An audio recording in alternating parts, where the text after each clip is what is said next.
मित्रांनो नमस्कार. हारती डायलॉगच्या चौथ्या भागात आपलं सहर्ष स्वागत. हारती डायलॉग म्हणजे चर्चा. नुसत्या चर्चाच नाही तर संवाद. संवाद तोही पोटतिडकीचा. पोटतिडकीच्या प्रश्नावर इतिहास, समाजशास्त्र, वर्तमान ते भूतकाळ अशा सर्व विषयांवर चर्चा करणारा हारती संवाद हा कार्यक्रम आपण घेऊन येत आहोत. हारती संवादच्या दुसऱ्या भागात गणपती या देवतेच्या सार्वत्रिक होण्याची कथा आपण ऐकलीत. गणपती, त्याचं पुराणकथातलं महत्त्व, प्राचीन इतिहास इत्यादी सर्व बाबींबद्दलचं दीपक कसाळे यांचं निवेदन आपण हारती संवादच्या दुसऱ्या भागात ऐकलं. हारती संवादच्या चौथ्या भागामध्ये आपण गणपतीच्या निमित्तानं पडणारे काही प्रश्न आपण जाणून घेणार आहोत. गणपती ही खरंच देवता आहे का? गणपतीला हत्तीचं तोंड लावलं गेलं ही प्राचीन कथा खरोखरच विज्ञानाच्या तर्काच्या कसोटीवर उतरते का? गणपतीची कथा एक थोतांड आहे की खरोखर इतिहास? मग ही गणपतीची कथा कुठल्या टप्प्यावर किंवा समाजामध्ये प्रचलित झाली? तसेच आपल्याकडे दावा आहे की हत्तीचं तोंड लावलं म्हणजे प्राचीन काळापासूनच आपल्याकडे सर्जरी होती. ते अशा अनेक सर्व बाबी आहेतच गणपतीला घेऊन. मग गणपती ही वेदपूर्व काळातील देवता की वेदाच्या काळातील? मग गणपतीचा वापर हा स्वातंत्र्य चळवळीमध्ये कुठल्या अंगाने झाला? आजच्या काळामध्ये गणपती हा सार्वत्रिक देव म्हणून मान्यता पावण्याच्या एकूणच सर्व घडामोडींविषयी आपल्याला पडणाऱ्या प्रश्नांविषयी आपण हारती संवादच्या या चौथ्या भागामध्ये आपण चर्चा करणार आहोत. या चौथ्या भागामध्ये मी स्वागत करतो आपल्या सहकाऱ्यांचं, हारती पब्लिकेशनचे दीपक कसाळे, आणि माझ्यासोबत आहेत आपले दुसरे मित्र देवकुमार आहिरे, जे सावित्रीबाई फुले पुणे विद्यापीठामध्ये इतिहासाचे संशोधक आहेत. त्या पहिल्या एपिसोडमध्ये एका प्रेक्षकाचा असा प्रश्न आलेला आहे की वेद, शास्त्र, पुराणं याच्यामध्ये जी दैवतांचे उल्लेख आहे तर हे खरं आहे की खोटं आहे? म्हणजे देव थोतांड आहे की खरं आहे? तुमचं काय मत आहे असा त्याचा आम्हाला प्रश्न आहे. तर तो प्रश्न ठीक आहे, म्हणजे महत्त्वाचा आहे, कारण बहुतेक सगळ्या लोकांच्या डोक्यामध्ये हा प्रश्न येतच असतो. बऱ्याचदा आस्तिक मत, नास्तिक मत, देव आहे, देव नाही, अशा दोन ध्रुवांमध्ये लोक चर्चा करत असतात. तर दैवत सुद्धा बनण्याची एक प्रक्रिया असते. इतिहासाच्या दीर्घ टप्प्यामध्ये दैवत बनत आलेली असतात. तर एक इतिहासाचे अभ्यासक म्हणून दैवत बनण्याच्या या प्रक्रियेकडे तुम्ही कसं पाहता? दैवत कशी बनत आलेली असतात? म्हणजे देव आहे नाही अशा सोप्या उत्तरापेक्षा मला वाटतं हे जर सांगितलं तर ते दर्शकांसाठी अधिक योग्य ठरेल. मला म्हणजे ज्यावेळेस लोक असा प्रश्न उपस्थित करतात, देव आहे की नाही, की देव मानावा की नाही मानावा, असा जनरली समाजामध्ये अनेक वेळा लोकांमध्ये हे प्रश्न असतात. ते प्रश्न उपस्थित होणं ही चांगली गोष्ट आहे, पण त्या प्रश्नांचं कुठल्या उत्तराकडे आपण जाऊ या संदर्भात अनेक लोकांचे मतभेद होऊ शकतात. काही लोक देव मानतील, काही लोक मानणार नाहीत, काही लोक देव आहे हे सत्य आहे, काही लोक खोटं म्हणतील. मूळ मुद्दा मग या प्रश्नाचं उत्तर तरी येत नाही. मूळ मुद्द्यातलं जे मुद्दा आहे की मग हे सगळं जरी असलं तरी देव नावाची कल्पना आहे.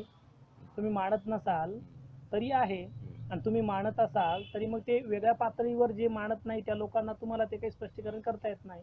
म्हणून आहे की नाही किंवा खरं की खोटं याच्या पलीकडे जाऊन हा मुद्दा समजून घ्यायला पाहिजे असं मला प्रामाणिकपणे वाटतं. कारण का की दैवत किंवा देव या सगळ्या गोष्टी आपल्याला सातत्यानं दिसतात. समाजाच्या आपण इतिहासाचा जर विकासक्रम बघितला, त्याच्यामध्ये धर्माचा विकासक्रम बघितला, वेगवेगळ्या उपासना पद्धतींचा विकासक्रम बघितला, तर समाजाच्या विकासाच्या टप्प्यासोबत अनेक वेगवेगळ्या प्रकारचे देव आलीत आणि नंतर काळाच्या ओघामध्ये काही नामशेष पण झालेली दिसतात. हे आपल्याला असं दिसतंय. त्याच्यामुळे मग देव नावाची कल्पना कशी जन्माला येते हे जास्त महत्त्वाचं आहे, आणि देव नावाच्या कल्पनेची गरज समाजाला का आहे हे पण जास्त महत्त्वाचं. हे दोन मुद्दे आपण समजून घ्यायला पाहिजे. आता तुम्ही जो प्रश्न तुम्हाला एका प्रेक्षकाने केला त्याच्यामध्ये पहिला असा एक मुद्दा आहे पुन्हा की त्याच्यामध्ये इतिहास आणि पुराणशास्त्र किंवा मायथॉलॉजी याची खूप गोंधळ लोकांमध्ये होत असतो. त्याला बऱ्याच वेळेस सर्वसामान्य लोकही कारणीभूत असतात आणि बऱ्याच वेळेस काही अभ्यासक लोकही कारणीभूत असतात जे इतिहासाला मायथॉलॉजीच्या पद्धतीने सांगतात किंवा इतिहास हा मायथॉलॉजीच्या पद्धतीने समजून घेतात. हा गोंधळ आहे. मग इतिहास आणि मायथॉलॉजी ह्या दोन ज्ञानशाखा वेगवेगळ्या आहेत. आता म्हणजे कुठली सगळ्यात चांगली किंवा कुठली वाईट असं त्याच्यात करता येत. दोन्ही वेगवेगळ्या ज्ञानशाखा असल्यामुळे दोन्हींना समजून घेण्याची पद्धती वेगवेगळ्या आहेत. त्याच्यामुळे देव कसे जन्माला येतात, दैवता कशी जन्माला येते, त्यांची उपासना कशी जन्माला येते, याचा काहीसा भाग आपण धर्माच्या इतिहासामध्ये, हिस्ट्री ऑफ रिलिजन म्हणजे धार्मिक इतिहासामध्ये बघू शकतो. पण अनेक मुद्द्यांची आपल्याला उत्तरे धार्मिक इतिहासामध्ये मिळत नाही. ती मायथॉलॉजीमध्ये मिळतात. मायथॉलॉजी हा स्वतंत्र विषय. आता पहिल्यांदा मला एक सांगा वाटतं की मायथॉलॉजी विषयी काही 2 शब्द बोलावेत, कारण की मायथॉलॉजी विषयी लोकांना कळत नाही. बऱ्याच वेळेस सर्वसामान्य लोकांना मायथॉलॉजी विषयी खूप गोंधळ असतो. आता मायथॉलॉजी हा एक असं आहे की ज्याच्यामध्ये पूर्ण सत्यही नसतं आणि पूर्ण असत्यही नसतं. म्हणजे मायथॉलॉजीमध्ये काही तथ्य असे असतात की जे पूर्ण सत्यही नसतात, असत्यही नसतात. आणि त्या जे तो तथ्य असतो त्या तथ्याच्या आजूबाजूला काही गूढ निर्माण होतं आणि त्या गुढातनं मग काही विशिष्ट देवांच्या संकल्पना जन्माला येतात किंवा काही लोकभ्रम जन्माला येतात, काही लोकसमज जन्माला येतात. अशा अनेक वेगवेगळ्या गोष्टी. तशा संदर्भात देव नावाची जी कल्पना जी आहे ती तिकडे आपल्याला जन्माला येताना दिसते. आता मूळ मुद्दा म्हणजे देवांच्या देव नावाची कल्पनेचा इतिहास कसा आहे, केव्हा जन्माला आला, याचा जर आपण विचार केलाय तर याचा खूप मोठा इतिहास आहे. जगभराच्या कानाकोपऱ्यामध्ये वेगवेगळ्या पद्धतीच्या देवतांची निर्मिती काळाच्या ओघामध्ये झालेली आहे. आता आपण इकडे जर भारतीय समाजामध्ये जर बघितलं, विशेषतः वैदिक लिटरेचरमध्ये ज्या देवांच्या कल्पना ज्या आहेत, आज असलेले देव वैदिक समाजामध्ये नाही आहेत. म्हणजे त्या काळामध्ये अग्नी, सूर्य, इंद्र ही देव जास्त प्रामुख्यानं महत्वाची, विशेषतः निसर्गाच्या बाबतीमधले जे ते देवांची कल्पना आहे. बरोबर. त्यातला उपप्रश्न जो आहे म्हणजे बेसिक महत्वाचा जो आहे, चर्चा ही गणपतीच्या अनुषंगाने असल्यामुळे की तो असा आहे की वेद पूर्व किंवा वेदोत्तर, उपनिषद असतील, पुराण असतील, नंतर सगळं आहे, ह्याच्यामध्ये घेऊन गणपतीच्या अस्तित्वाचं नेमकं काय गूढ आहे की ते वेदपूर्व काळापासून आहे, ते वेदोत्तर काळानंतरच आहे, ते उपनिषदांच्या नंतरच आहे, की या गणपती या देवताचा एकूणच उद्गम, विकास आणि जो काय प्रसार आहे तो काय आधुनिक फेनोमेना आहे की तो काय वेदपूर्व काळापासून अस्तित्वात असलेली गणपती ही देवता आहे? थोडक्यात आपल्याला गणपती आहे जर आपण दैवत डोळ्यासमोर ठेवलं तर ते देव गणपती हे दैवत कसं बनलं आणि जसा ते सत्य आहे की असत्य आहे या 2 टोकात त्याचं सोपं उत्तर नसतं, तसं गणपतीबद्दल काय आहे, ते कसं बनलं, त्याचा सत्य भाग काय आहे, असत्य भाग काय? मी म्हणजे जे सांगताना हेच सांगेल की बाबा गणपती नावाची जी गोष्ट बनली ना, तिला म्हणजे लोकांना पटो ना पटो पण काही गोष्टी या आपल्याला थोड्या व्यवस्थितच समजून घ्याव्या लागतात. खूप साऱ्या गोष्टी म्हणजे ते बरोबर आहे की चूक आहे, खरं आहे की खोटं आहे, अशा टोकाच्या आणि 2 अक्षरांच्या शब्दांमध्ये सांगता येत नाही. तुम्हाला काही मुद्दे जर समजून घ्यायचे असेल किंवा एखादी गूढ कल्पना किंवा एखादी समस्या किंवा एखाद्या देवतेचं उत्पत्ती, तर याच्यासाठी तुम्हाला थोडा धीर धरावा लागतो आणि थोडा अभ्यास करावा लागतो, थोडा वेळ काढून ते समजून घ्यावं लागतं. आता गणपतीच्या उत्पत्तीच्या संदर्भातल्या इंटरेस्टिंग चर्चा आहेत. काही लोकांचं म्हणणं जे असतं दिसतंय की वेदांपासूनच गणपतीचं अस्तित्व आहे. गणाध्यक्ष असा जो शब्द जो आहे, गणांचा प्रमुख, ते तिथपासून गणपतीची उत्पत्ती आहे असं पण म्हटलं जातं. पण मग आता आपल्या समोरामध्ये जे गणपतीची जी प्रतिमा आहे तो जो आपल्याला माहीत असलेला गणपती, ज्याला हत्तीचं तोंड आहे, थोडा एक मोठं पोट आहे, जो गणपती, तो वैदिक समाजामधला गणाध्यक्ष आहे का, तर याविषयी प्रश्नचिन्ह आहे. पण गणाध्यक्ष नावाचे जे शब्द येतो, जो गणाचा प्रमुख आहे तो गणपती, गणाचा पती तो गणपती, असे काही लोक उत्पत्ती काढतात, त्याच्यामुळे तो संदर्भ त्याला आहे. तर मग काही लोकांचं जे म्हणणं आहे की बाबा वैदिक समाजामध्ये आपल्याला गणपती दिसतो, म्हणजे गणाचा प्रमुख, गणाचा पती अशा अर्थानं जर तुम्हाला जर म्हणायचं असेल तर तो दिसतो.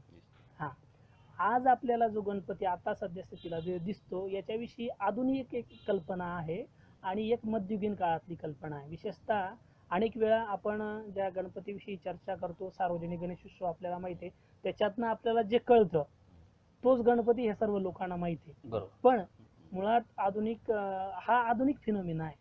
ते नंतर मी सांगेल. त्याच्या आधी मध्ययुगीन काळामध्ये काय होतं, अभ्यासकांच्या मतानुसार 11व्या ते 14व्या शतकामध्ये गणेश पुराण लिहिलं गेलं. असं त्या गणेश पुराणामध्ये गणपतीविषयीच्या काही कल्पना, उत्पत्ती कथा आलेल्या आहेत. पण तसंच आपल्याला मध्ययुगीन काळामध्ये गाणपत्य संप्रदाय दिसतो. बरोबर. गाणपत्य संप्रदाय ज्याच्यामध्ये गणपती हा केंद्रबिंदू राहिलेला आहे आणि तिथून मग गणपतीविषयीची एक म्हणजे लोकांमधली एक भावना आहे, एक संप्रदाय, त्याची उपासना पद्धती, ती देवता आहेत, त्या गाणपत्य संप्रदायाचा तो एक आपल्याला मध्ययुगीन काळामध्ये विकास दिसतो. म्हणून अनेक ठिकाणी गणपती हा जो देव आहे तो आपल्याला दिसतो गाणपत्य संप्रदायाच्या रूपाने. आता याच्यामध्ये एक म्हणजे पुराणामध्ये आणि इतिहासामध्ये, धार्मिक इतिहासामध्ये असं बघितलं गेलेलं आहे की गणपती हा चौकाचा देव आहे. चौक म्हणजे जिथे व्यापाराचे रस्ते तिथे चौक आहे, तिथे गणपती आपल्याला दिसतो. हे म्हणून गणपतीचे जे ठिकाण आहेत आज आपल्याला ते कुठे डोंगरांमध्ये दिसतात, कारण की आपण आधुनिक समाजामध्ये राहतो. रेल्वे रूट, बस रूट हे वेगवेगळे झालेले आहेत. पण आपण ज्यावेळेस मध्ययुगीन प्राचीन काळामध्ये बघतो तर त्या काळाचे व्यापारी रस्ते हे वेगळे, आणि व्यापारी रस्त्यांच्या ठिकाणी आपल्या गणपतीचं जे स्थान आहे, मंदिर आहे, ठिकाण आहे, ठाण आहे, काय ज्याला आपण म्हणू, ते दिसतं. त्याच्या मागचा हेतू म्हणजे हा पौराणिक अर्थ आहे त्याला. त्याचा मागचा असा अर्थ आहे की हा सुरक्षितता देतो आपल्याला, संरक्षण करणारा देवता आहे. त्याच्यामुळे आपल्याला गणपती दिसतो. जो मायथॉलॉजीमध्ये तुम्ही जर बऱ्याच वेळेस बघितलं असेल तर सरस्वतीच्या जवळ गणपती दाखवलेला आहे. मायथॉलॉजीमध्ये याची जास्त चर्चा आहे. म्हणजे सरस्वती ही विद्येची देवी म्हटलं गेलेलं आहे, विद्येची देवी, ज्ञानाची देवची, ते विद्या आणि ज्ञानाचं रक्षण करणारा गणपती. म्हणून आता हे झालं, याला आपण पुराणातलं म्हणूया. पण याला मग इतिहासाचे संदर्भ मिळतात का, तर कसे मिळतात? अनेक ठिकाणी जे मंदिर आहेत महाराष्ट्रामध्ये किंवा महाराष्ट्राच्या अनेक ठिकाणी जे मंदिर आहे ते मध्ययुगीन व्यापाराच्या ठिकाणी आहे. म्हणजे मायथॉलॉजी मधला असलेला संदर्भ सरस्वतीच्या जवळ असलेला गणपती आणि व्यापाराच्या जे मार्गांवर असलेला गणपती, तर इतिहास आणि मायथॉलॉजी यांचाही आपला संदर्भ आपल्याला जोडता येतो. हे सगळं मध्ययुगीन काळामध्ये गाणपत्य संप्रदायाच्या संदर्भात होताना दिसतं. आता हा बऱ्याच लोकांना गाणपत्य संप्रदाय हा माहिती नाहीये. की मला स्वतःला, मी MA इतिहास करीपर्यंत गाणपत्य हा संप्रदाय माहिती नव्हता. तर मी आता थोडंफार त्याविषयी ज्यावेळेस शोधलं, अजूनही गाणपत्य या संदर्भातलं लेखन जर आपण म्हणू की त्याच्याबद्दलचं लेखन, संशोधन हे कधीपासून पुढे आलं आणि हे संशोधन पुढे आणण्यामध्ये कुठल्या विद्वानांनी पुढाकार घेतला असं सांगता येईल? याबद्दल जर दर्शकांना आणखी माहिती घ्यावीशी वाटली, त्याचं संशोधन करावं असं वाटलं या संप्रदायाच्या निमित्तानं. आता मुळात माझं एक असं निरीक्षण राहिलेलं आहे, ज्यावेळेस मी धार्मिक इतिहासाच्या संदर्भात थोडे पुस्तकं धुंडाळत होतो तर गाणपत्य संप्रदायावर म्हणावं तसं संशोधन झालेलं नाही. हा सगळ्यात शेवटी पण हिंदू धर्मामध्ये समाविष्ट केलेला किंवा सामील झालेला पंथ नाही, तसं नाही म्हणताय. कारण की म्हणजे सर्वात शेवटी हिंदू धर्मामध्ये समाविष्ट केलेला पंथ किंवा सामील झालेला पंथ असं जर आपण म्हणत असू तर नेमकं सर्वात शेवटी म्हणजे नेमकं कधी हा मुद्दा निर्माण होतो? साधारण मध्ययुगामध्ये शंकराचार्यांनी गाणपत्य संप्रदायाचा समावेश हिंदू धर्मामध्ये करून घेतला. आणि त्याच्या आधी आपल्याला दिसतं की शैव आहे, शैव, शाक्त, वैष्णव आणि सौर असे पंथ आहेत. आणि नंतर हा एक संप्रदाय, जसं की हा चौकात दिसतो असं एक म्हटलं गेलं, तसं हा मग एक संवाद, म्हणजे या सगळ्या पंथांमध्ये एक संवाद घडवणारा पण पंथ म्हणून पुढे येतो का, असंही काही आता संवाद घडवणारा पंथ म्हणून येतो का याविषयी मला थोडा संभ्रम आहे. पण म्हणजे भारतासारख्या बहुधार्मिक, बहुसांस्कृतिक देशामध्ये सातत्यानं वेगवेगळ्या धर्मांमध्ये आणि वेगवेगळ्या सांस्कृतिक समूहांमध्ये संवाद, संघर्ष आणि समन्वय हे सातत्यानं होत आलेले. म्हणजे सातत्याने कुठल्याही समाजामध्ये नुसता संघर्ष होत नाही, नुसता म्हणजे गुन्ह्या गोविंदाचा संवादही राहत नाही, तर बऱ्याच वेळेस संघर्ष होतात, टोकाचे संघर्ष होतात आणि संवादही असतात आणि समन्वय पण होतात. आता समन्वय होत असताना हा काय समन्वय म्हणजे खूप चांगल्या पद्धतीनं समन्वय होतो असं नाही, तर याच्यामध्ये सांस्कृतिक अपहरण नावाची एक संकल्पना आहे. बऱ्याच वेळेस एखादा समूह किंवा एखादी देवता जी या परिघाबाहेरची असेल ती जेव्हा पॉप्युलर होते, मोठ्या प्रमाणात लोकांमध्ये तिचा जनाधार निर्माण होतो, त्यावेळेस विशिष्ट संप्रदायातील लोक ती देवताच पळवतात. म्हणजे ती देवता कशी मुळात आमची आहे असं म्हणायला लागतात. विशेषतः महाराष्ट्रातल्या संदर्भात विठ्ठलाचं ते झालेलं आहे. म्हणजे त्याच्यामध्ये सगळीच लोक क्लेम करतात. बौद्ध म्हणतात विठ्ठल आमचा आहे, जैन म्हणतात आमचा आहे, वैष्णव म्हणतात आमचा आहे, शैव म्हणतात आमचा आहे, आणि प्रत्येकाची एक स्टोरी आहे. तसं आपल्याला गणपत्य संप्रदायाच्या संदर्भात डायरेक्ट तसं म्हणता येणार नाही, पण एक आपल्याला एक दिसतं, कारण की मध्ययुगीन काळातला हा जो संप्रदाय आहे तर याच्यामध्ये हा मुळातला तांत्रिक संप्रदाय आहे. मूळ तांत्रिक संप्रदाय आहे हा. पण मग तांत्रिक संप्रदाय आहे आणि त्याच्यातनं मग या तांत्रिक संप्रदायाकडनं हळूहळू हळूहळू याचं आहे ना, म्हणजे त्याच्यातलं तांत्रिक जे पण आहे ते कमी होत गेलेलं आहे. म्हणजे 14व्या म्हणजे ते 11व्या 14व्या शतकापासून निर्माण झालेला हा संप्रदाय तो 17व्या 18व्या शतकामध्ये त्याच्यातलं तांत्रिक पण हळूहळू कमी होतं महाराष्ट्रामध्ये. आता ते का होतं ते मजेशीर आहे. हां, कारण की मुळात महाराष्ट्रामध्ये पुण्यामध्ये ज्यावेळेस पेशवे सत्तेवर येतात, पेशवे हे चित्पावन ब्राह्मण होते आणि ते कोकणातनं आलेले होते आणि कोकणात त्यांचं कुलदैवत आपल्याला गणपती दिसतात. म्हणून म्हटलं गेलं देशावर गणपती हा पेशव्यांनी आणला. आता हे मूळतः म्हणजे शब्दशः तसं डायरेक्ट खरं नाही. मुळात अनेक ठिकाणी गणपत्य संप्रदायाचे स्थळं होती, पण खऱ्या अर्थानं पेशव्यांनी गणपती या देवतेला राजाश्रय दिल्यामुळे किंवा राजाश्रयाच्या आधारे जनाधार मिळवून दिल्यामुळे मोठ्या प्रमाणात आपल्याला गणपतीचे मंदिर बांधले गेले. म्हणजे नंतर अष्टविनायक जे महाराष्ट्रामध्ये आहेत त्याच्यातल्या सगळ्या अष्टविनायकांच्या मंदिरांमध्ये कधी ना कधी कुठल्या ना कुठल्या पेशव्याने तिथे काही देणगी दिली, काहीतरी वतन दिलंय, कधी मंदिर बांधलंय, कधी भिंत बांधली, असं झालेलं आहे. मुळात आधी तिथे गणपती संप्रदायाची काय ठिकाणं होती, पण ज्यावेळेस या सगळ्या देशावरचे स्वामी पेशवे झाले आणि त्यांचा स्वतःचा कुलदैवत गणपती आहे, इथेही आधी गणपत्य संप्रदायातले आहेत, तर त्याच्यामुळे एक वेगळ्या प्रकारचं रूप गणपत्य संप्रदायाला नंतर मराठी काळात पर्टिक्युलरली पेशवे काळात आपल्याला आलेलं दिसतं. देवदत्त पटनायकांनी एकूणच मिथकांच्या अनुषंगाने मायथॉलॉजीच्या अनुषंगाने गणपतीला शिवशक्तीचं प्रतीक मानलेलं आहे. एक संसार विन्मुख असा शिव आणि दुसरी शक्ती अशा संवादाचं प्रतीक म्हणून गणपती अशा पद्धतीनं एक मांडणी आपल्याला दिसते. तुम्ही जसं म्हणालात एकूणच की गणपत्य संप्रदाय हा मध्ययुगातला एक संप्रदाय आहे आणि महत्त्वाचा संप्रदाय आहे. तर 12व्या शतकामध्ये असलेले जे काही वारकरी संप्रदायातले एक संत ज्ञानेश्वर आहेत, त्यांनी आपल्या ज्ञानेश्वरीमध्ये गणपतीचं एक स्तवन केलेलं आहे आणि ते स्तवन करत असताना त्यांनी गणेशाचा जो एकदंत आहे, एकदंतू, तो बौद्ध मताचा संकेतो आहे असं त्यांनी ज्ञानेश्वरीमध्ये म्हटलेलं आहे. तर या संदर्भानं आपण याला कशा पद्धतीने समजून घेऊ शकतो? गणपती संप्रदायाच्या उद्गम विकासाला, ज्ञानेश्वराच्या या टिप्पणीला आणि मग गणपती हा समाजाचं प्रतीक म्हणून देवदत्त पटनायकांच्या म्हणण्यात, या संदर्भानं आपण थोडंसं विवेचन करावं. आता म्हणजे तुम्ही जे पहिल्यांदा देवदत्त पटनायकांचा संदर्भ घेतला, पुन्हा देवदत्त पटनायकांचा शेवट करताना प्रश्नाचे तुम्ही बोललात, तर पहिल्यांदा मी जो दुसरा प्रश्न जो आहे म्हणजे ज्ञानेश्वरीतल्या संदर्भातनं त्याच्याविषयी बोलेल. म्हणजे आपल्याला देवदत्त पटनायकांचा जो संवादाचं प्रतीक किंवा संवादाचं केंद्र गणपती आहे हे जे त्यांचं म्हणणं आहे त्याविषयी भाष्य करता येईल. आता सगळ्यात महत्त्वाचा मुद्दा म्हणजे ज्ञानेश्वरांनी जे वेळेस म्हणजे बौद्धमत संकेतू असं जे म्हटलं गेलेलं आहे ते सगळ्यात महत्त्वाचं आपल्याला दिसतं. त्याचं कारण की ज्ञानेश्वर 12व्या शतकामध्ये जसं गणेशाविषयी काहीतरी बोलत आहेत, तसंच लीळाचरित्रामध्ये सुद्धा महानुभावी साहित्यामध्ये गणपतीविषयी, गणेश स्थळांविषयीची वर्णनं आलेली आहे. म्हणजे याच्यातनं एक स्पष्ट होतं की 12व्या शतकामध्ये गणपतीविषयीची चर्चा आहे आणि महाराष्ट्रातल्या भूमीमध्ये चक्रधरण, ज्ञानेश्वर एवढ्या मोठ्या विद्वानांनी ती केलेली आहे. आता ज्ञानेश्वर त्याला बौद्धमत संकेतू का म्हणतात हा महत्त्वाचा मुद्दा आहे. आता तशी जर बघितली, ज्ञानेश्वरांची परंपरा ही नाथ संप्रदायाची परंपरा आहे. याच्याविषयी अनेक लोकांनी देखील केलं. राचिम डेरेंनी नाथ संप्रदायाचा इतिहास जो ग्रंथ लिहिला त्याच्यामध्येही वर्णन केलेलं आहे आणि राहुल सांकृत्यायन यांनी दोहा कोश नावाचा एक ग्रंथ लिहिला आहे. त्याच्यामध्ये वज्रयानी जो बौद्ध धर्म आहे त्याचा पुढे नाथ संप्रदायाशी कसा संबंध आहे आणि ज्ञानेश्वर हा त्याचे पुढचे वारसदार कसे आहेत अशी चर्चा केलेली आहे. म्हणजे प्रेक्षकांनी हे दोन संदर्भ जर बघितले तर कळेल.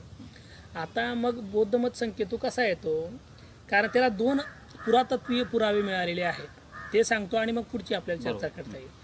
महाराष्ट्रामध्ये पन्हाळी काजी नावाची एक लेणी आहे कुठे? कोकणामध्ये. त्या लेणीवर M.N. देशपांडे नावाचे आर्किओलॉजिस्ट होते, त्यांनी काम केलं, त्याचं पुस्तक अवेलेबल आहे इंग्रजीमध्ये. तर त्यांनी त्याच्यामध्ये स्पष्ट पद्धतीनं मांडणी केली तिथल्या सगळ्या त्या पुराव्यांच्या आधारावर. म्हणजे वज्रयानी बौद्ध धर्म जो आहे, ज्याला तंत्रयान वज्रयानही म्हटलं जातं, त्याचा पुढे प्रवास नाथ संप्रदायामध्ये कसा झाला आणि नाथ संप्रदायापासून गाणपत्य संप्रदायामध्ये कसा प्रवास झाला. म्हणजे बौद्ध वज्रयानी धर्म हा पुढे गाणपत्य संप्रदायाला कसा पुढे दिशादर्शक ठरलेला आहे, असं स्पष्ट त्यांनी मांडणी त्याच्यामध्ये केलेली. हा पुरातत्वीय संदर्भ मिळालेला आहे. दुसरं, आंध्र प्रदेशामध्ये विशाखापट्टणमच्या जवळ एक लिंगलकोंडा नावाचं एक स्थळ आहे, तिथे सुद्धा अनेक बौद्ध लेण्या आहेत. तर तिथे सुद्धा एक अशी बौद्ध लेणी की ज्याच्यामध्ये बुद्ध कोरलेले आहेत एका ठिकाणी आणि त्यांच्या डाव्या बाजूला मच्छिंद्रनाथ. आता ते मच्छिंद्रनाथ काय आहेत, कारण की ते माशावर उभे आहेत, बरोबर, त्याच्यामुळे ते मच्छिंद्रनाथ. आणि त्यांच्यासोबत त्यांची योगिनी, म्हणजे हे पुन्हा तांत्रिक शाखा असल्यामुळे योगी आणि योगिनी हे सोबतच असायचे. योगी आणि योगिनी असल्याशिवाय त्यांची साधना कंप्लीट होऊ शकत नाही. म्हणून मच्छिंद्रनाथ आणि त्यांची योगिनी लेणीमध्ये आहेत. आणि लेणीच्या दारावर नग्न गणेश, गणपती हे पूर्ण नग्न आहे आणि त्याच्या गळ्यामध्ये आपल्याला मुंडमाळ, ज्याला म्हणजे मुंडक्यांची माळ, आणि पूर्ण गणपती नग्न आहे. आता हे जो दोन लेणींचे जे पुरातत्वीय साधनं मिळाले आहेत याच्यामध्ये स्पष्ट पद्धतीने बौद्ध धर्मापासून गाणपत्य संप्रदायापर्यंतचं कसं स्थित्यंतर झालं हे आपल्याला मिळतं. हे पुरातत्वीय लेण्यांच्या माध्यमातून मिळतं. म्हणजे एक महाराष्ट्रामध्ये आणि दुसरं आपल्याला आंध्र ज्ञानेश्वरांचं म्हणणं महत्त्वपूर्ण आहे.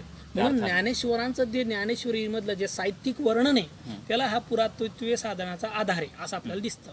आता दुसरी गोष्ट, आपल्याला औरंगाबादमध्ये ज्या बौद्ध लेण्या आहेत त्या औरंगाबाद इथल्या बौद्ध लेण्यामध्ये डायरेक्ट असं स्थित्यंतर नाही आहे की बाबा वज्र आणि बौद्ध धर्म, नाथ संप्रदाय आणि नाही गाणपत्य असं डायरेक्ट संक्रमण तिथे चित्रित केलं जरी नसलं तरी औरंगाबादच्या लेण्या या हिणयानी, महायानी आणि वज्रयानी सगळ्या प्रकारच्या लेण्या आहेत. त्याच्यामध्ये तुम्हाला दिसतंय की जांबाल ज्याला बौद्ध धर्मामध्ये जो पैशाचा देव आहे त्याचं तिथे चित्रण केलेलं आहे. आणि तो कोण आहे, तो गणपती. म्हणजे ते खाली सगळं पुरुषाचं शरीर आणि वर त्याला हत्तीचं मुंडकं, जसं की गणपती म्हटलं तोच आहे. म्हणजे त्याला बौद्ध धर्मातल्या मायथॉलॉजीमध्ये स्पेशली वज्रयानामध्ये त्याला जांबाल म्हटलं गेलं, तो संपत्तीचा देव आहे. आता आपण जर कल्पना बघितलं मग बौद्ध धर्मामध्ये हे कसं आलंय घुसडलं किंवा हे असं झालं का, असं नाही. ज्यावेळेस तुम्ही ज्याला सर्वस्तवीरवाद म्हणतात किंवा हीनयान म्हणतात त्याच्यामध्ये कुठल्याही प्रकारची आपल्याला मूर्तीपूजा दिसत नाही. पण काळाच्या विशिष्ट टप्प्यामध्ये महायानांनी मूर्तीपूजा सुरू केलेली दिसते. नंतर बौद्धांच्या वेगवेगळ्या देवता, ज्या वेगवेगळ्या प्रकारच्या देवता आपल्याला ज्या अस्तित्वात आलेल्या दिसतात त्याच्यामध्ये गणपती हा बौद्ध देवता म्हणून आलेला आहे, ज्याला जांबाल म्हटलं गेलेलं आहे. आता आपण आतापर्यंत चर्चेत गणपती हा ज्ञानाचं रक्षण करणारा, व्यापाराचं रक्षण करणारा, परत मग बौद्ध धर्म ते गाणपत्य संप्रदायात आपण सगळं म्हणत आहोत. हा मुंडमाळांचा संदर्भ आहे. तर रक्षणाकरता जे काही सगळं करावं लागतं ते सगळं आपण आणून पटनायकांच्या म्हणण्याचा जो उल्लेख आपण आताच्या चर्चेच्या अनुषंगाने जो केला त्याच्यामुळे त्यांनी जे त्याला संवादाची देवता म्हटलेला आहे किंवा भक्ती. म्हणजे त्यांनी अगदी असंही म्हटलंय की त्याच्या हातामध्ये कुऱ्हाड आहे, कुऱ्हाड ती समस्येची फोड करायला आहे आणि त्या दुसऱ्या हातामध्ये पाश आहे, तर ते बांधायला आणि म्हणजे त्याचा नवा अर्थ त्यामधून ते अगदी प्रत्येकाच्या हातामध्ये जी चिन्ह आहे चिन्हांचा पण मग असा त्यांनी त्या संवाद याच्याशी अर्थ लावलेला. कसा आता देवदत्त पटनायकांचा जो मुद्दा जो आहे, म्हणजे देवदत्त पटनायकांनी जो अन्वयार्थ लावलेला आहे तो समकालीन समाजाला काहीतरी एक अर्थ मॅसेज देणारा आहे. तो ऐतिहासिकदृष्ट्या सत्य असत्य हा वेगळा मुद्दा आहे. आणि पुन्हा हा आहे की कुठल्या एखाद्या मिथकाचा, कुठल्या देवताचा कसा अर्थ लावावा हा वेगवेगळ्या पद्धतीने लावता येऊ शकतो. जो देवदत्त पटनायकांनी लावला तो म्हणजे ऐतिहासिकदृष्ट्या जरी खरा नसला तरी तो एक मानवी समाजाला दिशा देणार आहे. त्याच्यामुळे ते शिव, शक्ती आणि बाकी हा जो संसाराच्या संदर्भातला आहे तर त्याला संवादाचं प्रतीक म्हणता येईल, पण मला ते संवादाचं केंद्र किंवा प्रतीक या ज्या सगळ्या सांस्कृतिक वेगवेगळ्या धार्मिक संप्रदायांचं जे ॲसिम्युलेशन गणपतीमध्ये होतं, त्या निमित्तानं मला ते संवाद, सांस्कृतिक संवाद, सांस्कृतिक देवाणघेवाण, एकमेकांवर प्रभाव टाकणं आणि नवीन काही जन्माला घालणं, याच्या अर्थानं सुद्धा ते संवादाचं केंद्र किंवा संवादाचं रूप म्हणून दिसतं. फुल्यांची एक टीका आपल्याला दिसते आणि तो सगळा ब्राह्मण कावा म्हणून गणपतीसारख्या अनेक दैवतांची त्यांनी वेगळी चिकित्सा केली. आणि त्या फुल्यांच्याच काळामध्ये आपल्याला असं दिसतं की लोकमान्य टिळक हे गणपतीचा सार्वजनिक उत्सव सुरू करतात आणि राजकीयदृष्ट्या लोकांना त्याच्याभोवती मोबिलाईज करतात. आणि दुसऱ्या बाजूला आपल्याला असंही दिसतं की लोक असा दावा करतात की बघा, त्या काळामध्ये गणपतीला हत्तीचं डोकं आहे आणि खाली पुरुषाचं शरीर आहे, तर आमचं सर्जरी विज्ञान हे किती विकसित झालेलं, असा एका बाजूला दावा दिसतो. आणि दुसऱ्या बाजूला लोक असंही म्हणतात की हे असं कुठं असतं का, माणसाला कुठं हत्तीचं डोकं असतं का होताना. तर मग तो सगळा फुले आंबेडकरी एका बाजूला विचार आणि दुसऱ्या बाजूला एकांचं एक या दैवताला घेऊन उभं राहत असलेलं एक राष्ट्रवादी असं राजकारण, या सगळ्याकडे कसं पाहतो. आता तुम्ही 2-3 प्रश्न एकातच विचारले, या त्याला पहिल्यांदा फोडतो आपण. एक म्हणजे ते गणपतीला जे हत्तीचं तोंड आलेलं आहे, दिलं गेलेलं आहे, ते कसं आलं कसं नाही हा नंतर बघूया. पहिल्यांदा फुले आणि टिळकांच्या संदर्भातला जो मुद्दा आहे गणपतीला घेऊनचा, एक मुद्दा आहे की फुले गेल्यानंतर सार्वजनिक गणेशोत्सवाची सुरुवात टिळकांनी केलेली आहे. म्हणजे फुले जिवंत नव्हते तेव्हा. फुल्यांनी जी टीका केलेली आहे की फुल्यांच्या एकूण सगळ्या राजकारणाला आणि फुल्यांच्या सगळ्या टीकेला इथल्या पेशवाईची पार्श्वभूमी आहे. म्हणजे इथे जे पेशव्यांचं राज्य होतं आणि पेशव्यांच्या राज्यामध्ये कळत न कळत जाणीवपूर्वक काही वेळा ब्राह्मणांचं एक वर्चस्व राहिलेलं दिसतं बऱ्याच ठिकाणी. तर त्याच्यामुळे आणि गणपती हा ब्राह्मणांचा, इस्पेशली चिप्पान ब्राह्मणांचा कुलदैवत आहे, त्याच्यामुळे फुल्यांची एक टीका आहे आणि म्हणून ते सगळे ब्राह्मणी कावा गणपतीला म्हणतात. त्याच्यामुळे त्यांची ती टीका आहे. तर फुले टीका करतात, या टीकेची ही पार्श्वभूमी जर आपण नाही समजून घेतली तर फुल्यांना एकदम नकारात काढता येतं. म्हणजे त्या टीकेची पार्श्वभूमी आपण समजून घ्यायला पाहिजे, अशी फुल्यांच्या टीकेची पार्श्वभूमी आहे. आता टिळकांचा जो मुद्दा आहे, फुले 1890ला गेले आणि टिळकांनी 1893ला सुरू केला सार्वजनिक गणेशोत्सव. आता तो का सुरू केला तर त्याच्याविषयी आम्ही एक स्वतंत्र ज्यावेळेस सार्वजनिक गणेशोत्सवाला 125 वर्षे झाली, त्यानिमित्तानं आम्ही स्वतंत्र संशोधन केलेलं आहे. ते प्रकाशित पण झालेलं आहे ऑनलाईन, ते तुम्हाला बघू मिळू शकतं ते बघायला. आता याच्यातला मुद्दा आहे की टिळकांनी का सुरू केला. सगळ्यात महत्त्वाचं म्हणजे 1893ला मुंबईमध्ये पहिला हिंदू मुसलमानांचा दंगा झाला आणि त्याच्यामध्ये हिंदूंनी मुसलमानांना बऱ्यापैकी मारलं आणि मुसलमानांनी हिंदूंनाही बऱ्यापैकी मारलं. मोठ्या प्रमाणातली वित्त मानवहानी 1893च्या दंग्यामध्ये झाली. आता त्या दंग्यामध्ये ती झाली तर त्या काळामध्ये टिळकांचं एक नेतृत्व उदयाला येत होतं. टिळक वेगळ्या आणि त्या काळामध्ये टिळक बाकी जेवढे समाजसुधारक असलेली जे नेमस्त मंडळी होते त्यांच्यावर टीका टिप्पणी करत होते आणि स्वतःची एक नेतृत्वाची जडणघडण करत होते. तर टिळकांनी या 1893च्या दंग्यामध्ये एक स्पेस बघितलेली आहे आणि मग तुम्ही जर बघितलं 1893च्या दंग्यामध्ये जर व्यवस्थित संशोधन आपण केलं तर आपल्याला दिसतं त्यांनी काय काय केलं त्याच्यामध्ये. आणि मग त्यांनी काय केलं की 1893च्या दंग्यानंतर हिंदूंनी मुसलमानांच्या ताबुतामधनं बाजूला राहायचं. म्हणजे त्या काळामध्ये मोहरम जो मुसलमानांचा व्हायचा, मुसलमानांचा फक्त नाव आला, त्याच्यामध्ये हिंदू मुस्लिम असे सगळेच लोक एकत्र करायचे. मोठ्या प्रमाणात आपल्याला तो ताबूत पुण्यात आणि मुंबईत होताना दिसत होता. टिळकांनी काय केलं 1893च्या दंग्याच्या पार्श्वभूमीवर हिंदूंनी मुसलमानांसोबत नाही एकत्र यायचं, मुसलमानांच्या स्थानांमध्ये नाही जायचं असं म्हटलं टिळक. पण असं म्हणून चालत नाही, मग तुम्हाला काहीतरी पर्यायी उभं करावं लागतं, पर्यायी सण उत्सव काहीतरी करावं लागतं. कारण की मानवाला आनंद साजरा करायला उत्सवाची गरज आहे. तुम्ही नाही दिला पर्यायी उत्सव तर कुठल्या तरी ते उत्सवात जाता. टिळकांनी काय केलं मग सार्वजनिक गणेशोत्सवाची सुरुवात केली. आता सार्वजनिक गणेशोत्सवच का, टिळक चित्पावन ब्राह्मण जातीतनं येतात आणि पुण्यामध्ये त्या काळामध्ये पहिल्यांदा त्यांनी ज्यावेळेस सुरुवात केली तर पुण्यामध्ये प्रामुख्याने ब्राह्मण जातीचं वर्चस्व राहिलेलं आपल्याला दिसतं. आणि मग त्यांनी सार्वजनिक गणेशोत्सवाची सुरुवात आपल्याला केली. याचा अर्थ पहिल्यांदा गणेशोत्सव झाला का असं नाही. सार्वजनिक गणेशोत्सव टिळकांनी पहिल्यांदा सुरू केला. पेशव्यांच्या काळामध्ये गणेशोत्सव व्हायचे, पण ते घराच्या आत असायचे, दरबाराच्या आत असायचे, गल्ल्यांमध्ये नसायचे. टिळक हे पहिले व्यक्ती आहेत की ज्यांनी गणपतीला सार्वजनिक स्वरूप दिलं. त्याच्यामुळे रिचर्ड कॅशमॅन नावाचे एक जे अभ्यासक आहे त्यांनी Ganpati as a political God नावाचा एक लेख लिहिलेला आहे. आणि त्या लेखामध्ये टिळकांचं सार्वजनिक गणेशोत्सवाला घेऊन जे सगळं राजकारण आहे त्या राजकारणाची त्यांनी मांडणी केलेली. जिथे जिथे सार्वजनिक गणेशोत्सव होतो तिथे दंगे होता, कारण की हिंदू मुसलमानांचा तणाव त्या सगळ्या सार्वजनिक गणेशोत्सवामुळे वाढला, असं रिचर्ड कॅशमॅन यांनी Ganpati as a political God या लेखामध्ये म्हटलेलं आपल्याला दिसतं. अशा पद्धतीची त्याची पार्श्वभूमी आहे.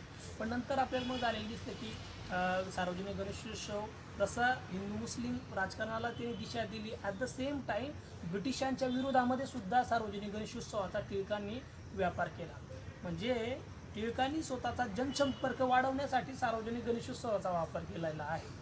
जिथे जेवढा सार्वजनिक गणेशोत्सव वाढला तिथे तिथे टिळकांचं नेतृत्व उभं राहिलं आणि त्याच्यामुळे टिळक खऱ्या अर्थाने देशाचे नेते झालेले आपल्याला दिसतात. आणि स्वातंत्र्योत्तर पुढच्या काळामध्ये अनेक पक्षांनी मग आपले मंडळं आपल्या कार्यकर्त्यांच्या सोयीसाठी आपल्याला दिसतं. तर आज 2019 पर्यंत ते सार्वजनिक गणेशोत्सव सुरू आहे.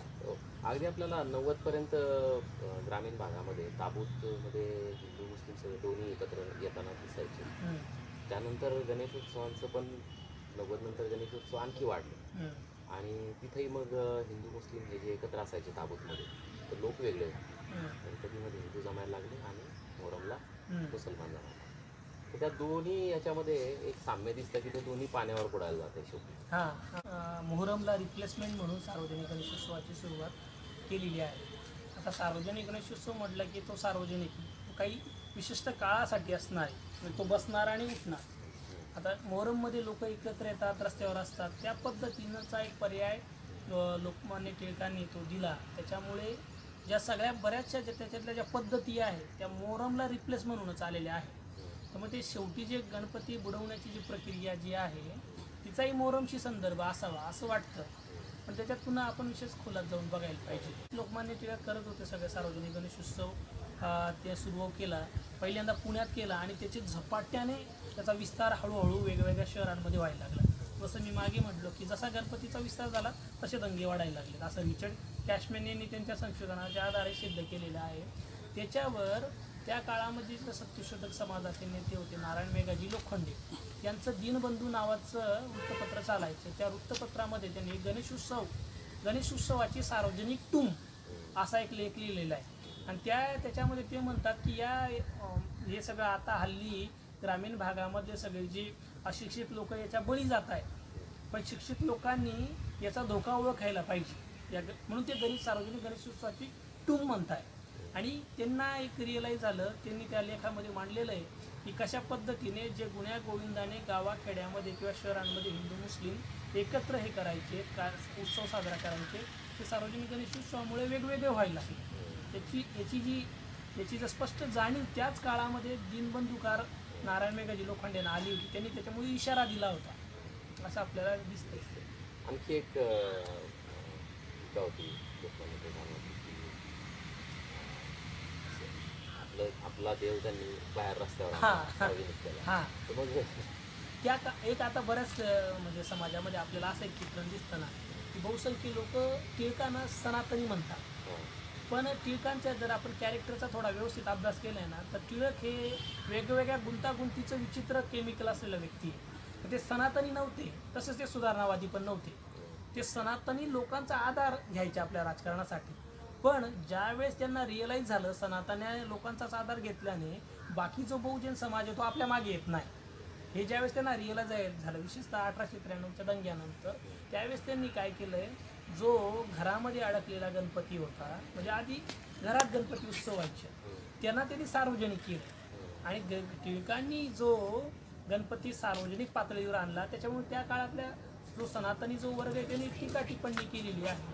त्यांनी टीका केली की त्यांनी रस्त्यावर आणलाय देव टिळकांनी, असं सनातनी मंडळींनी टिळकांवर टीका केली. पण टिळकांनी गणपती रस्त्यावर आणल्यामुळे मोठ्या पातळीवर ब्राह्मणेतर समाजातले लोक टिळकांचे अनुयायी झाले. बरोबर. म्हणजे त्यांनी सनातन्यांच्या सनातन्यांची टीका सहन केल्यामुळेच मोठ्या प्रमाणात ब्राह्मणेतर समाजातील लोक टिळकांचे अनुयायी झाले. त्याच्यामुळे ते हिंदूंचे नेते बनतात. आधी ते फक्त ब्राह्मणांचे नेते. गणपतीच्या सगळ्याच्या रूपाकडे बघून हल्ली आधुनिक काळामध्ये असं म्हणतात की आमच्याकडे आधीच प्लास्टिक सर्जरी होती. म्हणजे हल्ली म्हणजे राष्ट्रीय विज्ञान परिषदेमध्ये भारताच्या प्रधानमंत्र्यांनी ते केलेलं स्टेटमेंट आहे हां त्यानुसार हां आता ते त्याचा संदर्भ म्हणजे प्रधानमंत्र्याचा आहे. देशाचे आपल्या देशाचे प्रधानमंत्रीच असं स्टेटमेंट करतात. त्याच्यामुळे त्याला वेगळ्या एकदम झपाट्याने अनेक वृत्तपत्रांनी त्याला प्रसिद्धी पण दिली आणि ती प्रसिद्धी दिल्यामुळे अनेक लोकांपर्यंत ते गेले. आता याच्यामुळे अनेक लोकांच्या डोक्यामध्ये प्रश्न निर्माण झाले. प्रधानमंत्री बोलतात म्हणजे देशाचे प्रमुख बोलतात म्हणजे तर याच्याविषयी थोडा विचार करणं गरजेचं आहे. कारण इथे खूप ते तो जो गणपतीचं जे मुंडकं आहे आणि त्याच्यातनं जी प्रतिमा बनलेली आहे ती खूप सिम्बॉलिक अर्थाची आहे. हां आणि तसं त्याला तुम्ही ॲज इट इज जर घेतला त्याचा अर्थ आणि त्याच्यामुळे प्लास्टिक सर्जरी आधी होती आमच्या देशामध्ये असं जर म्हणत असेल तो हा म्हणजे जे छद्मी विज्ञान जे आहे सुडो सायन्स जे तर त्या प्रकारातलं मुक्त. तुम्ही जर अनेक मंदिरं अनेक स्थापत्य अनेक लेण्या अनेक चित्र जर बघितली तर काही ठिकाणी माणसाला सिंहाचं तोंड आहे. तर मग तुम्ही काय म्हणाल ते सिंह तिथे असं होतं प्लास्टिक सर्जरी नरसिंह काही ठिकाणी ऋषभ आहे काही ठिकाणी उंदीर आहे अशा अनेक आपल्याला दिसतात. तर त्याला सिम्बॉलिक अर्थ आहे म्हणजे ते मायथॉलॉजीमध्ये जाऊन तो बेसिकली तो मायथॉलॉजीचा भाग आहे आणि मायथॉलॉजीमध्ये जाऊन त्याचे अन्वयार्थ शोधणं गरजेचं आहे. तो विज्ञानाचा भाग नाही. तसंच्या तसं घेण्याचं काही कारण नाही. त्याच्या मागे काही दडलेला अर्थ आहे. त्याच्या मागे जे दडलेले अर्थ ते दडलेले अर्थ ते शोधणं गरजेचं आहे. म्हणजे तिथे आपल्याला दिसतो एखादा गणपती दिसतोय म्हणजे तिकडे लगे हत्तीचं मुंडकं माणूस असा एकत्र केला आणि मग झालं असं नाही त्याचा अर्थ. एवढा तो सोपा अर्थ नाही. त्याच्यामुळे फिलॉसॉफिकल सिम्बॉलिकल मायथॉलॉजिकल मिनिंग आहे तो घेणं गरजेचं आहे. तो समजून घेणं आणि हे आता पॉप्युलर प्रचाराचा भाग आहे की आमच्याकडे प्लास्टिक सर्जरी होती आमच्याकडे सगळं काही होतं आपल्याकडे सगळं काही असतं.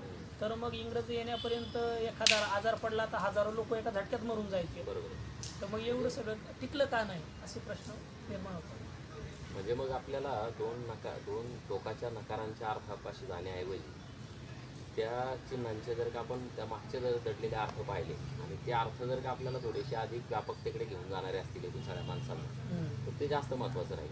म्हणजे उंदीर आहे हत्तीचं गणपतीचं वाहन उंदीर आहे त्याच्या बाजूला साप आहे आणि मोर पण आहे. तर तसं पाहिलं ते एकमेकांना खाणारे आणि हे सगळे गणपतीच्या भोवती सुखानं नांदतायत असा एक जर का त्याचा वेगळा अर्थ घेतला अशा पद्धतीनं सगळे सुखानं नांदणारा समाजही अस्तित्वात येऊ शकतो. असं जर का त्याचे गणपती या दैवतेचा अर्थ जर का अर्थापर्यंत आपण गेलो तर ते जास्त मग मला वाटतं महत्त्वाचं आहे ना की ते खरं की ते खोटं.